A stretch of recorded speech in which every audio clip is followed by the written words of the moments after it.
بسم اللہ الرحمن الرحیم الحمدللہ والصلاة والسلام علی رسول اللہ۔ او قرآن اور نماز سمجھیں آسان طریقے سے۔ سبق نمبر 3A۔ اس سبق کے ختم ہونے تک ہم 12 ایسے الفاظ سیکھیں گے جو قرآن مجید میں 4300 مرتبہ آئے ہیں۔ ہم نے اعوذ باللہ من الشیطان الرجیم سے شروع کیا تھا، یہ پہلی عادت ہے۔ جان لیجئے کہ آپ شیطان سے میدان جنگ میں ہیں، جو آپ کو برے وسوسے ڈالتا ہے۔ اعوذ باللہ پڑھ کر حفاظت میں آ جائیے جب کبھی وہ آپ پر حملہ کرے۔ تعوذ اور سورۃ الفاتحہ کے ذریعے ہم 12 عادتیں سیکھیں گے۔ تو اب ہم شروع کرتے ہیں سورۃ فاتحہ، جو قرآن مجید کی پہلی سورت ہے۔ یہ اتنی اہم ہے کہ ہمیں اس کو پڑھنے کا حکم دیا گیا ہے۔ ہر دن میں نماز میں ہر رکعت میں تعوذ اور سورۃ فاتحہ پڑھیں گے۔ سورۃ فاتحہ کے الفاظ قرآن مجید میں 9000 مرتبہ آئے ہیں، ماشاءاللہ۔ بسم اللہ الرحمن الرحیم، یہ آیت تسمیہ کہلاتی ہے۔ با یعنی سے اسم نام، بسم اللہ اللہ کے نام سے، اسم واحد ہے، اسماء اس کی جمع ہے، جیسے اسماء الحسنہ اللہ کے بہترین نام۔ اللہ کے نام کے ساتھ کا مطلب یہ ہے کہ ہر کام شروع کرتا ہوں اللہ کے نام سے، میں پڑھتا ہوں اللہ کے نام سے، میں لکھتا ہوں اللہ کے نام سے، میں جو کام کرتا ہوں اللہ کے نام سے، میں ہر چیز اللہ کے نام سے شروع کرتا ہوں۔ الرحمن بڑا مہربان۔ اصل میں عربی زبان میں اس قسم کے الفاظ میں جوش ہوتا ہے، جیسے غضبان شدید غصے والا، جو غصے میں پھٹ رہا ہو، تو الرحمن خوب خیال کرنے والا، محبت سے پرجوش رحم کرنے والا۔ الرحیم رحم کرنے والا۔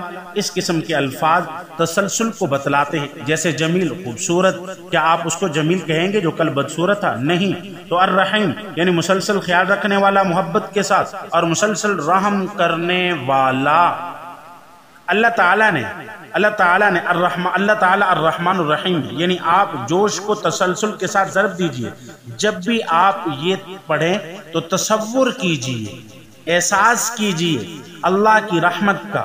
دیکھیے اس نے ڈیزائن کیا زمین کو، سورج کو، بادل کو، بارش وغیرہ کو، اور آپ کا اپنا جسم، خاص کر نظام ہاضمہ ہم کو زندہ رکھنے کے لیے۔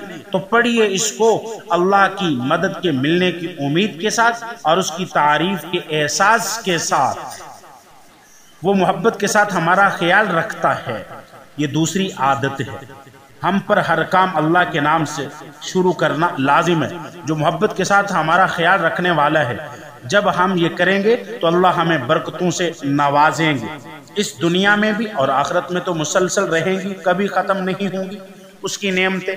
جب ہم بسم اللہ سے شروع کرتے ہیں تو یہ ہمیں یاد دلاتا ہے کہ ہم کوئی ایسا کام نہ کریں جو رحمان کو ناراض کر دے۔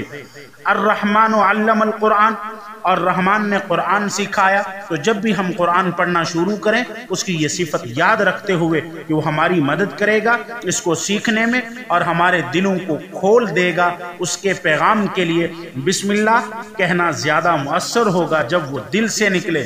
جب ہمیں احساس ہوگا کہ اللہ کون ہے، تو ہم کہیں گے کہ اے اللہ ہماری مدد کر قرآن کو سیکھنے اور آپ کے ناموں اور صفات کو پڑھنے میں، تاکہ ہم محسوس کر سکیں کہ آپ کی عظمت اور رحمت کو محسوس کر سکیں۔ بس اتنا ہی ہے آج کا سبق۔ انشاءاللہ تعالی ہماری اگلی ملاقات اب اگلے سبق میں ہوگی۔ جزاکم اللہ خیر۔ السلام علیکم ورحمۃ اللہ وبرکاتہ۔